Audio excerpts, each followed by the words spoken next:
Hello everyone. I would like to talk about today the importance of finding new flows. So the title of this episode is Finding New Flows. And what that really means is that we are a human being and we are in our life. We are present, we wake up in the morning, and so we're living a normal life. Now, in what we consider to be our normal life, we walk and sometimes we see that throughout your day, you're not just interacting with physical reality, you're also interacting with how you're interpreting communication and how you're giving communication. Now, when you look at communication, there's some kind of communication which is the one you're thinking about what to say and what to do, for example, when talking, writing, or whatnot. And there's also another way where it's kind of involuntarily being done, but it's not involuntary, it's naturally a part of you. So it's just like how this world is turning, it's already turning when we were born. So there's a part of you which is, I want to call right now, very without shape, without imagery, just presence. And you see that this is when your personality looks around and really is here. When your personality realizes that it's originating from here, from a moment of awareness, then it gets absorbed in the experience of how it's even here.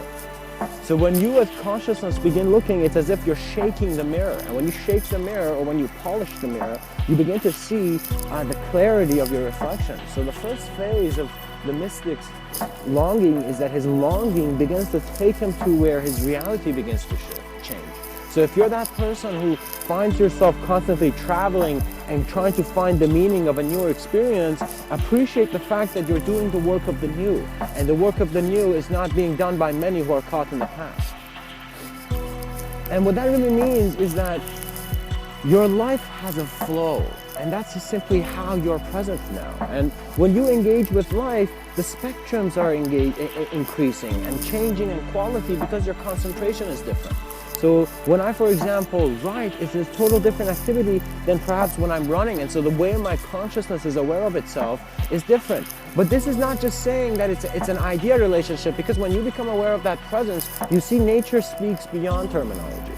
And so that language is an existential one, where you feel your intuition and your knowing is pulling you to where you need to be. So these flows are simply how you're engaging with life, and so your involvement takes your inspiration to an unknown moment of wonder. And that's simply like as beautiful as you being in silence and suddenly hearing a word after a long time. It has an elegance of approach. So the way communication, you are receiving it and the way you're giving it is very important to be aware of, because these are what really is showing your dimension. Because the way you're communicating is creating a reality. So you need to be aware of not just human communication, but existential communication, the communication of life. And that's what really finding Mr. Within is.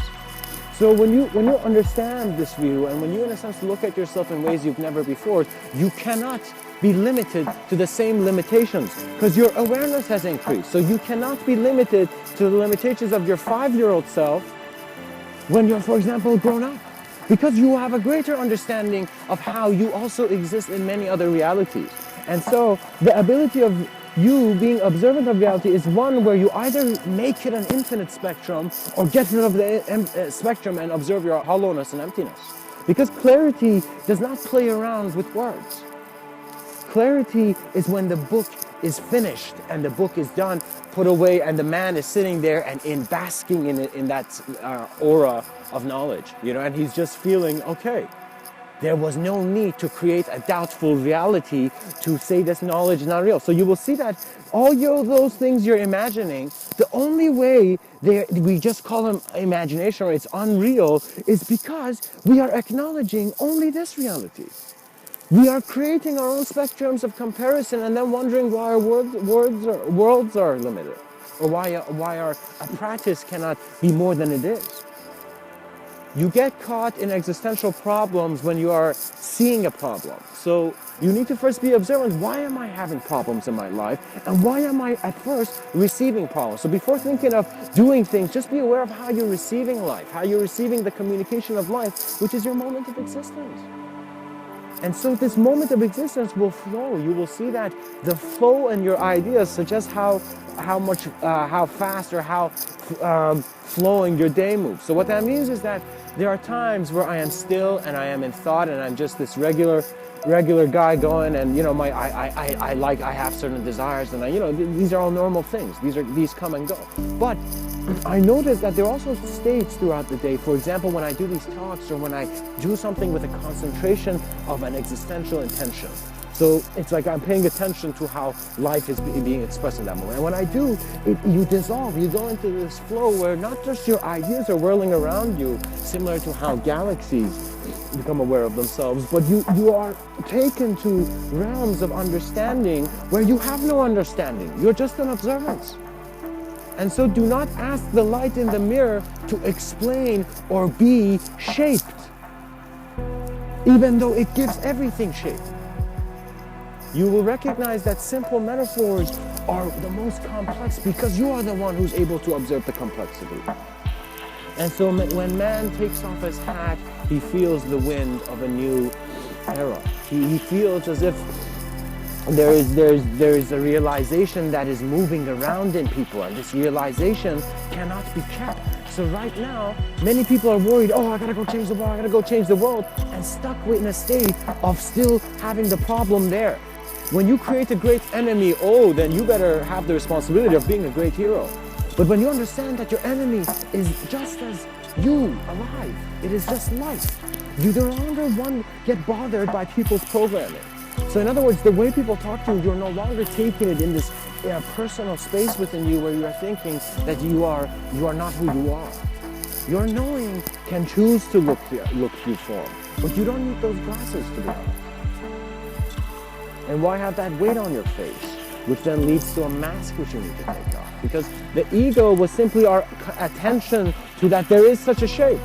Of course, I could create something even beyond ego, call it an ego matrix, let's say, and just say like, there's an ego matrix, you're not just an ego, you want a transcendence beyond ideology, not one to another ideology. That's not even transcendence. That's simply your spotlight moving without you realizing who's holding the flashlight, or the spotlight. So it's very important to, in a sense, know yourself by recognizing that you don't know anything about the things that you think you know something. Because where is your certainty coming from that you are where you are?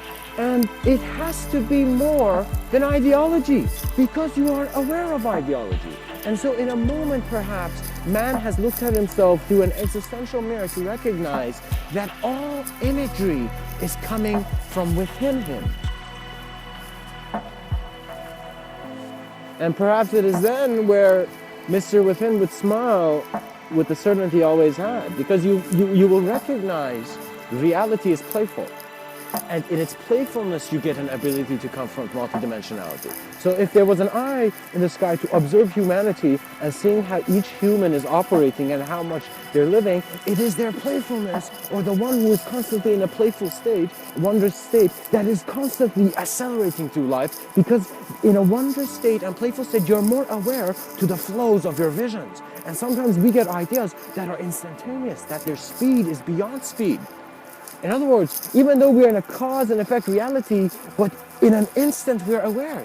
So when you become aware of the present moment, you're like, how could we even conceive a cause and effect reality when my knowing is in an instant? You know you're here. You know you're standing on the ground. You know this is physical reality. You see? So it's this existential certainty that, in a sense, cleans you from ideas that are not yours, but you've been associating for a while. And so there comes a space, there comes a clarity. It feels as if like you've just stepped out of a room that was filled with who you thought you were, and now you're just entering a new space, a new sense of unknown. And so you see, the beauty of wonder is that it's not here to create storage. Wonder and excitement are here to run past everything and to see what there is next. And so it is the observance, the collective consciousness of man, which in essence is driving his sense of inspiration. It is that awareness. And so these have flows. You will see that your life will feel like you're looking at it in snapshots, and suddenly you're no longer interested in imagery and memory in that sense, in that range of like consideration. Your memory is no longer just memory, it's just a present observance of the moment. And so you're such an existential, in a sense, new sense of opening in reality that you see your presence is vast, and it is not just in a sense, showing or in a sense exciting others, but it is exciting yourself. So you are in this process where you are being, for the first time, beyond time or timelessly aware of your transcendence. And so transcendence, it begins with movement, then dissolves in stillness, and then you have the choice to be whatever the choice chooses to be. So it's very creative, because you see that you don't try to control something that's already working with its own intelligence. So for example, the cells in my body, I don't think about individually then that self-consciously, because I have to trust in the whole body moving. So when man, if he was a cell, he would see that he does not have that much trust unless he suddenly begins discovering that he is part of the tissue, part of the whole body, and has the potential of the whole body. So man is recognizing his body of thought was never his body, but was an idea kept there because that is where the projector was, in a sense, projected. So it is in our own movement of ideology within us that we begin to see crevices of understanding, of an existential understanding. There's this beautiful story which I share often, and I want to share it again. There was a very wise man named Rumi, and this human being has left a lot of wisdom of his experience of life, and it is one that is not telling you, but in a sense showing you. So I want to share a life story and something that happens in the early stages of this man's life. And so Rumi, in a sense, think of him as a very educated young man, let's say in his 30s. And he's sitting by a fountain, and this is, let's say, 800 years ago, somewhere in ancient Persia. And they are there, and what happens is Rumi is sitting by the fountain reading this book, and he's so absorbed in the book. It's as if like it's the most interesting book. Suddenly, from around the corner, there's this man who is walking, and back in the day, they had these guys they called spiritual wild men. Like they weren't in society directly, but they would just be travelers, and they just have this chaotic presence of being this man who's just always drunk on, let's say, ecstatic experiences of life, for example. Right? So this guy just is walking, and you know his clothing is not clean. He's kind of like a monkish type of style, but not really a monk, more savage. And he goes up to this man, and with a very aggressive, he's like, "What are you reading?" You know, as if like he's really engaged. It's as if like he has bigger plans, but for a second he's just come here to say, "What are you reading?" The kid says, looks at the guy, just looks at his clothing, and sees how messy it is, and it says, "Nothing that you would understand, old man." And he says it as if he's got like a PhD, you know, even though I don't know if there were PhDs back then. And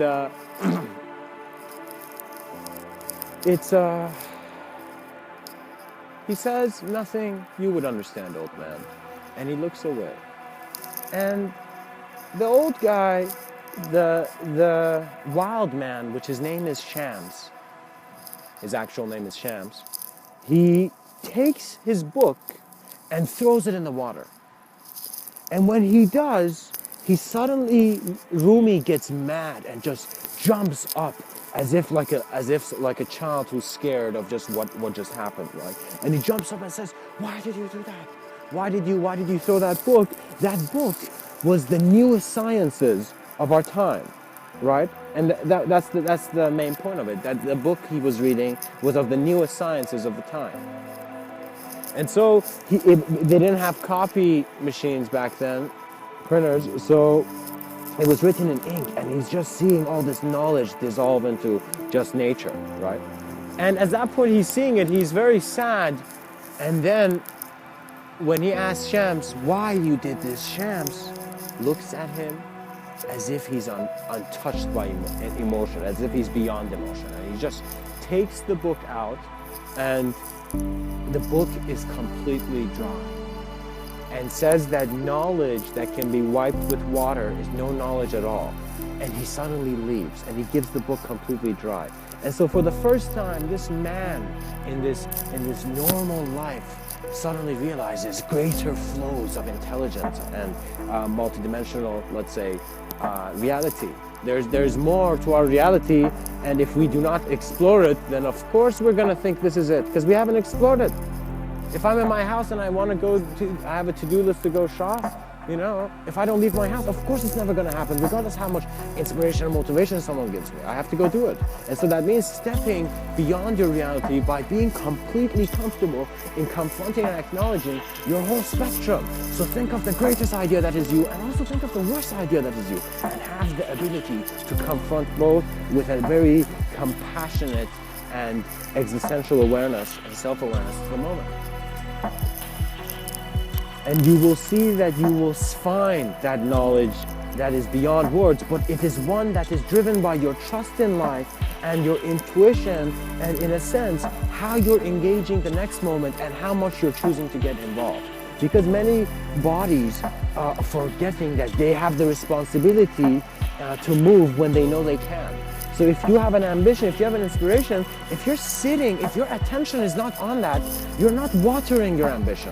You must constantly have your dream. You must learn from your dream. What that means is that, for example, let's say, if I suddenly want to be let's say, a successful heart surgeon, a random field suddenly, I have it. So the way I would acknowledge it is that, okay, so I have my own ideas of a heart surgeon. But what does the heart surgeon really do? And so you want to adjust your reality to the accurate skill level that is required. So before doing something, you get a clarity of it by observing it. If you learn to observe objects before you suddenly consider the subject of the object, then you see that there's no need to ever judge people.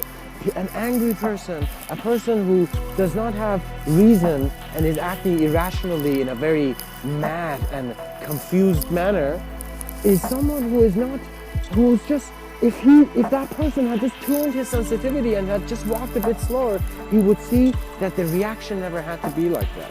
Because sometimes we haven't acknowledged words. And so when a word comes to our reality, it can have the impact of the time that we heard it.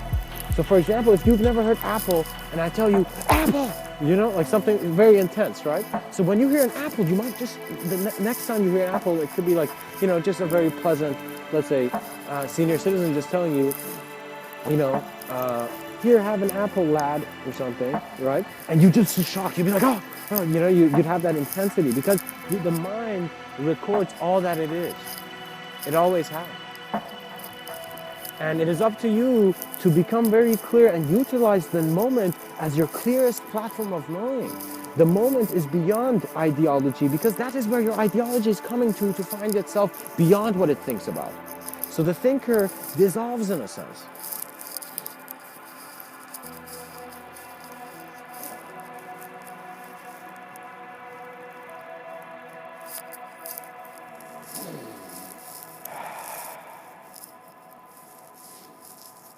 And finding new flows really becomes you being introduced to a greater ability. You see that, for example, many people begin with their realities that they're introduced to at home and then move into society. So there's a transition of role and responsibility and shape based on how you are, in a sense, presented in a social situation. Right? So remember that every moment of your life, you're always learning, your mind is recording everything that you're aware of, and you're always aware of it with different intensities to reality. So one aspect of you has this ability to think that, when I think I'm a thinker, when I do this, I'm a painter, when I do this, I'm a cyclist, or whatever you have, right? So that association, that thing that's happening, which you're calling thinking, is something that's happening in the present moment. So when you are in the present moment and you're trying to remember, it's a new co-creation of all that you know into what will be, again, all that you know. So this simplicity and this awareness of how thought shifts gives you an ability to work with flows. The pilot of consciousness will see that his life intuitively will be led towards, he will be led to his platform. The pilot of consciousness finds his pilot's hat before he actually finds the airport. And what that really means is that you will tap into flows which are just knowing. So what that means is that you get to a state where you trust the unknown and you love the unknown because it's your experience. Who doesn't love their experience? You know, even though your experience could be of something that could be bad, but who doesn't love the ability to experience? We're all moments of experience, moments of existence. And so this is when the human being does not need to be projected. It's as if we are just, our essence, our true nature is just like a beacon of light a spark that is just emanating. However, language, when it is like a lens that comes in front of this line, and suddenly it projects the light into different colors and different realities and different spectrums. So you need to realize navigation in regards to your internal realms is always self-awareness. It is always clarity. And so this can even come in your social life, because many people realize that human communication is something you gotta invest in. So what that means is that you really have to be interested to someone. Be such an honest and authentic person that if you are around someone and if you like to talk to someone, just go talk to them. If you don't like to talk to someone, just don't. Leave whenever you want. You will see that you're going based on your intuition, your knowing of who you are. That space is a different space than one that's like, okay, let's see what this is doing. You will see that if you become self-observant, you will suddenly see, wow, I have this talent. And you become this CEO in your mind, which is, becomes in a sense like your company, where you're like, okay, we need to get things moving. So immediately you look at the departments that are inactive and you make them active. So immediately you see, okay, my health is not clear, active. And then suddenly you become aware of the existential awareness of it. You see, the veil is really in your hand.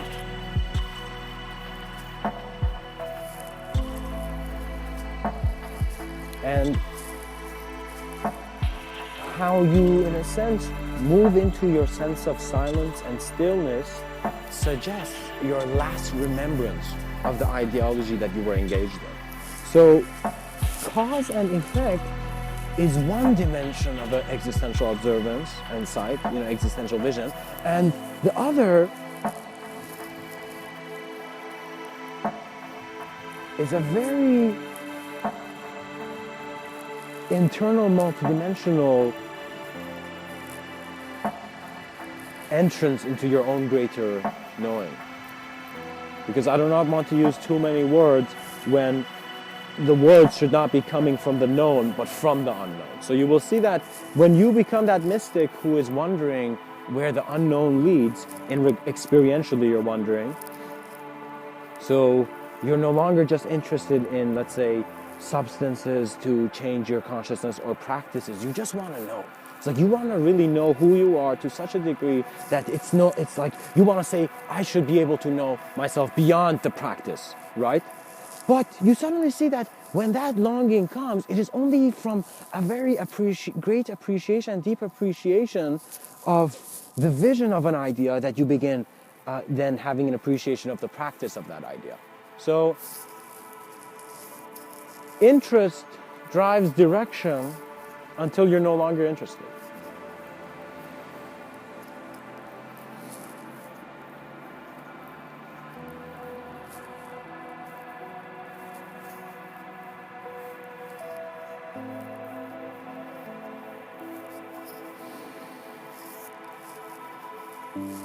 When finding new flows, it's important to allow yourself to continue on in the experience. And it is okay to feel like a fool, because that is sometimes the humility you need to even see the gate. Because some moments of life shout at you to stand up and act, and some moments of life are telling you it's fine, you're not going in action, but simply be still and observe where you are and heal by observing that which is wounded. Think of the intensity found in World War II in the eye of a Russian sniper who would inspire a movie that would really scare the enemy at the gates. But what I'm trying to say is that that intensity and focus is a total different dynamic of cause and effect. So your concentration shifts your expression and the projection of your reality into its cause and effect, So in a sense, it's very important to be aware of that in a manner where you are the cause of your life. You have an existential responsibility into expanding and elevating and allowing yourself. So what that means is that I could go find the greatest speakers and let's say teachers or communicators, and we can all come to your door and in a sense all of us speak to you at once to try to in a sense open your mind to a very expansive moment. But you will see that it is not us that can do anything, because the doors are opened from inside, from within.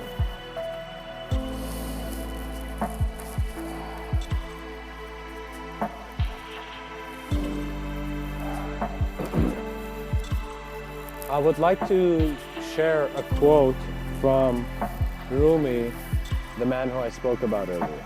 And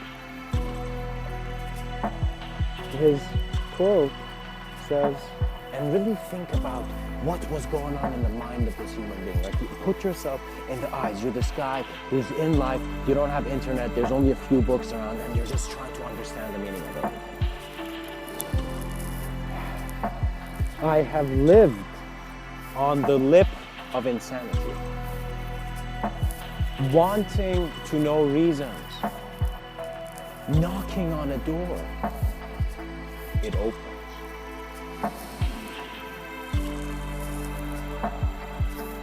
I've been knocking from the inside.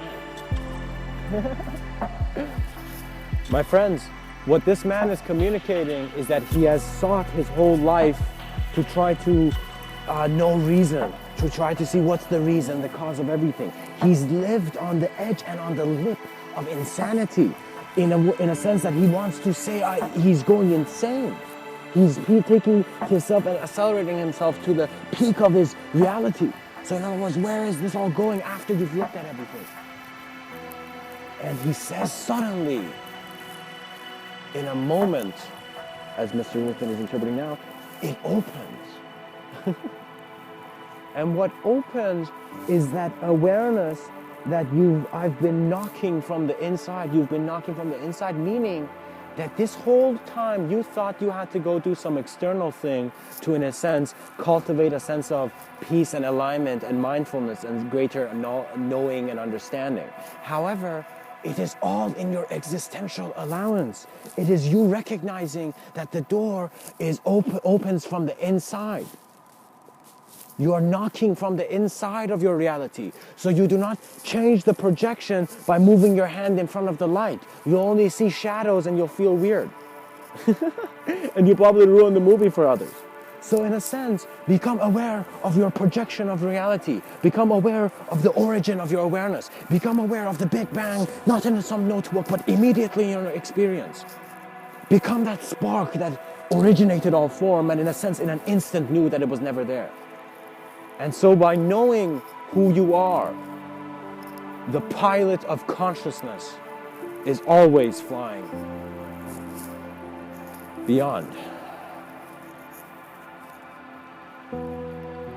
It is very important for us to have human beings now to become advanced communicators in becoming aware of the existential communication they are.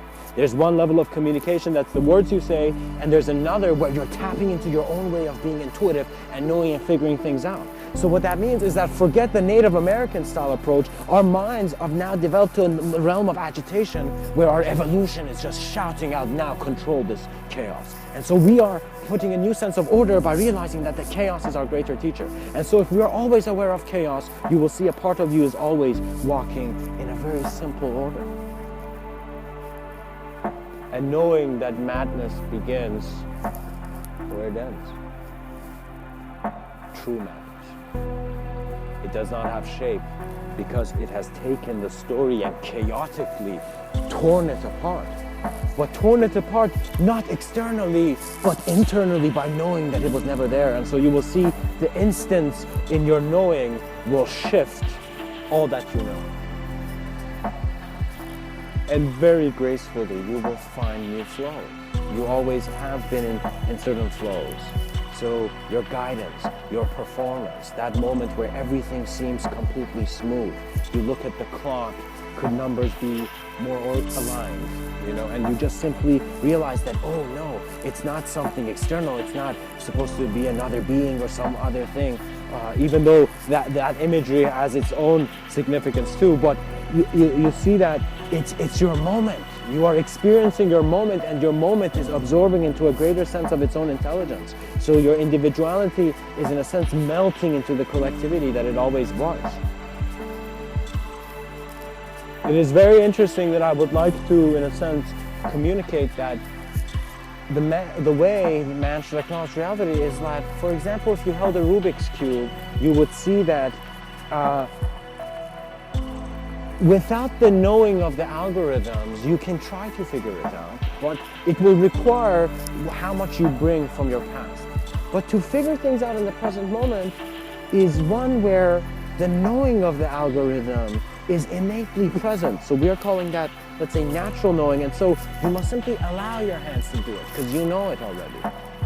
So if you know the right action but you're not doing it, the problem is not that you should go do something else. The problem is that you must, in your silence and stillness, give yourself the allowance to walk in greater vision, to walk in, at first, the shadow of the great leader that you are going to become. You must always confront it, because the way I see it is that my life, based on the imagery I've seen, is always placing the symbology in front of it, and the more trust I have in it, the more greater and clear my experience is. So multidimensionality cannot even start if you do not have a trust in your conception and in your non-conception. In life, you must have a trust in all dimensions of experience which are found in your present moment. Never judge another being's present moment, because once you become sensitive to all the factors that can affect man, you see that that person, that human being who you thought was only this kind of human being based on their race and ethnicity, is not that. They're a moment of life which many things are influencing the ideology of that presence. We are kept in many layers, and once you observe these layers, beauty opens on its own, because you're always in the new. You're always in that new moment. And so Terence McKenna has even playfully called it novelty. Eckhart Tolle calls it now. Here and now, you know, Eckhart Tolle, Ram Dass. You would see many people have understood it because you want to support the word that is taking your attention away from words. And it's very important, because it is your ability to allow that suggests the ability of your reality to also have the allowance of manifestation. So think of it this way. Instead of you thinking that you are an individual intelligence from your environment, think that you're a collective intelligence, and that any consideration you have makes your whole sphere of awareness, your bubble of presence, your this dimension of this reality of yours, into whatever your intention is going on. So man's intention is not just something that comes from his personality. It's not that you're just suddenly made out of clay suddenly. No, there's a greater intelligence in which clay is a part of, and that's how it has been designed. So that is the view we want to have on all of our views. So do not go around telling someone, and I believe this, and your belief is wrong. Because you are telling them the way you're living and being is wrong. And who are you to tell another human being that their bubble of presence, who they are, is wrong? The only reason it becomes permissible is because in society and culture, the minute you get engaged in society and culture, you're taking the responsibility of being part of that game. And so in that game, you must be responsible to other human beings. So what that means is that I see some people are not responsible in letting their internal realities externalize suddenly. What that means is anger is some internal thing is taking external manifestation, and it's actually a very creative thing, do you know? Especially in the bedroom, you know? But what I'm trying to say here is that you must recognize that you are beyond the forms that are giving you the relationship. And the minute you become aware of it, you will feel like you're flowing. You wake up in the morning and you're just waiting for just the wind of life to carry you to the next moment. In other words, imagine that you go through certain states of awareness where your body experiences extreme bliss. So you suddenly realize, wait a minute, I've been thinking in my whole life, but gosh, I could have a totally better experience of my humanity through this form of this state of self-awareness, right? And so as you pursue that state of self-awareness, you begin to cultivate a sense of trust where you trust your emptiness so much that whatever comes into it, you're fine. So what really Tibetan Buddhism opened in my eyes was the ability to acknowledge the emptiness of life. And the minute you do it, you will see that anger has no reason to even be present. Even our reasoning has no reason to be there. And so when you look at it with a depth that cannot make you sit on the same chair you have always stood up. You will stand up in many ways. It's very beautiful. We need to right now pay more attention and become more sensitive to our internal dimensions and to our internal experience.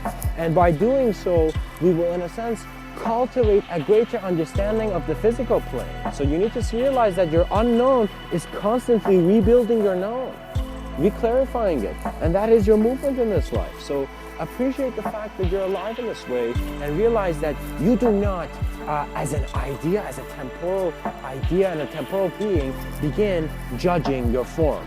Do not think you have a body. Do not make thought be this immediate creator of this shape. You are a presence beyond personality. And so the roots of the tree have always been firm, because that's how you've stretched out into form. And know yourself, because you will really find the beauty and elegance of your ability to, in a sense, walk on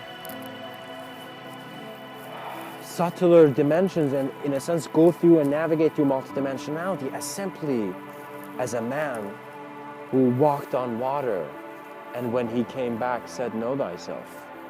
So he said, "My greatest expression and act, mankind, learn from it, and learn from it in a way where you're learning from yourself." And so this is very important, because you need to have that clarity. You need to have that awareness that you are beyond the intensities that are limiting you. I thought my life was very hard. And then I looked at what was making it feel hard, and that ideology that was attached to that opposition was so weak. Sometimes the most littlest and pettiest things in your internal reality feel like the biggest thing. So I come and touch your shoulder and you're like, whoa! You feel as if like a nuclear explosion has happened. This is because you have not paid attention to the present moment. And the present moment gives you an opportunity, gives you a moment of your moments where you are no longer interpreting where you are, but in a sense being who you are and what you are beyond the who and what. Your advanced communication will be the flow in which your whole reality is moving. So don't just think don't think of just how you wake up in the morning and do something. Think of it in the manner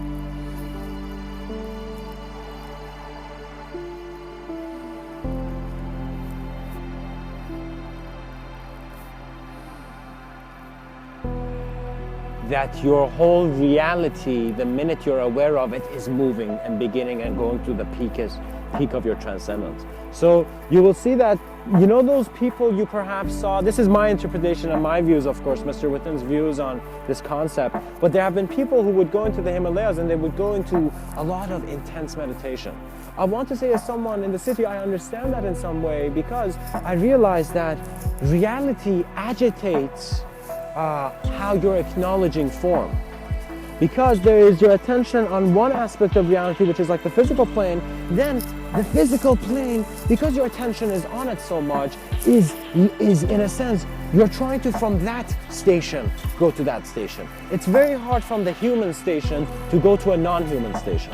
From the human station, you must go to the station of being, and then from the station of being, go to the station of an awareness of another conception. And you will see that the self-awareness of man is so advanced, is so profound, that you are keeping multiple dimensions alive by simply being here, by simply being present in the way you are. So the existential design of the human being is a seed that is so healthy in design, even though we think we're unhealthy because we're eating fast food, right? You need to realize consciousness does not care about the temporal in the way that a temporal idea does. Because a temporal idea creates its own fear, creates its own apocalypse. But internally, once you acknowledge these dimensions and you become the observer of all worlds, there is no world to be in, but all worlds to, in a sense,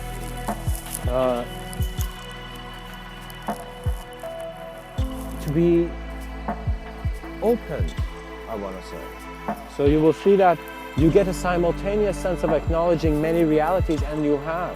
Your thoughts are like spirals, and so once you become aware of your states of consciousness, it doesn't mean suddenly you're found in some different reality. It's that your experience of your current life changes in quality, and that quality goes beyond formal recognition, beyond language and terminology. So when there's an unspeakable aspect to your dimension, you better look deeply in the mirror. And you better smile, because there's so much to you that you haven't explored, and when you do, you will see that the inspiration becomes life's inspiration moving through you. You have found your new flows, and in a sense, you're introducing new ones to others as well. You're part of your greater observance of your life process, and so space and time become playful. Reality becomes playful because that is how you're stepping into this awareness. There are some moments that it's like waking up and you had a nightmare, and waking up when you're happy. So how you're acknowledging the present moment has many ways, and it's a huge fluctuation between form and non-form in regards to your consideration, similar to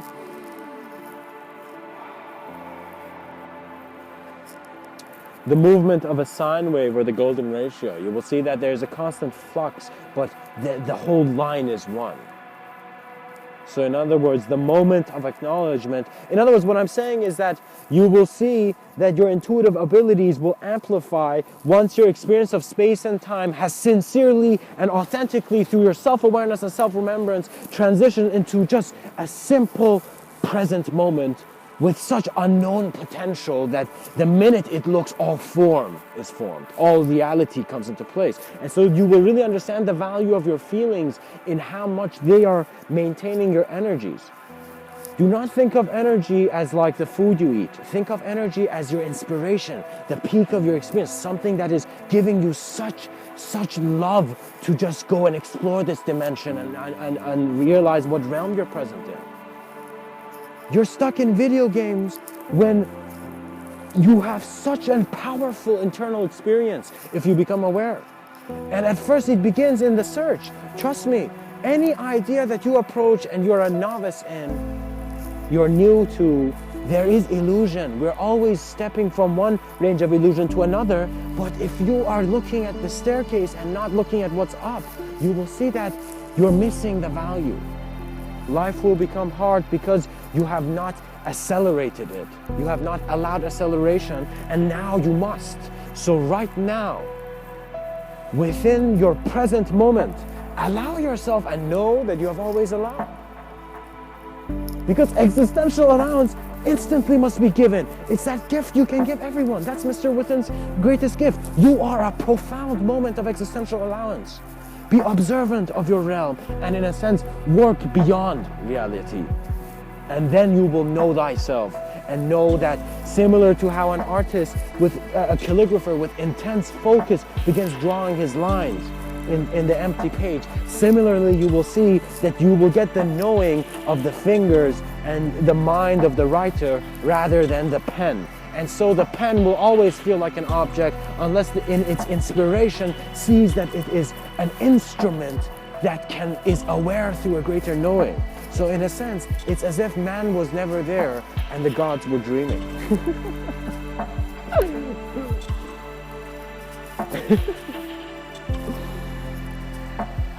But there's a transcendent quality to your view, and that's simply what you need to acknowledge. And finding new flows will be beyond a problem and an answer dynamic. It will be an experiential engagement of your life with your life.